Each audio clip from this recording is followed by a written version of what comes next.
Hello, I'm Ian, the Vicar of St Matthew's, Bristol, and it's my privilege to bring a short midweek reflection this week. Today is, when I'm recording this, is Monday the 27th of January, and it is Holocaust Memorial Day. And this year it is particularly poignant as it is marking the 80th anniversary, 80 years since the liberation of the Auschwitz-Birkenau death camp. And even as I speak at the moment, there are big memorials going on there with lots of international representatives, including our own King Charles. We are encouraged to remember, to never forget. Absolutely vital for us to do and in a world of today, and as the Holocaust Memorial Trust says, in a world that is still scarred by prejudice and systematic targeted persecution. It is absolutely right that we commemorate millions of people who were murdered not only through the Holocaust, but in the shame of other recent genocides too. There are many stories of those who secretly worked during the war at great personal risk to their own lives to resist such evil. And many such people were often driven by a deep faith in God. And they were shining lights of courage and love and determination. There were many Christians among such people, a small number of whom became famous and well-known names.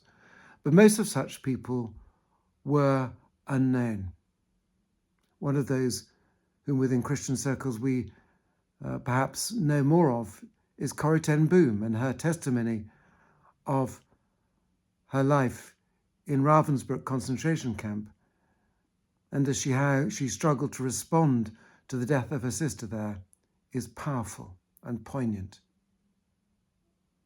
Many of those who survived the Holocaust did, though, carry also a deep disappointment at the idea of God due to the corresponding lack of action by Christians during that time to oppose the dreadful evil.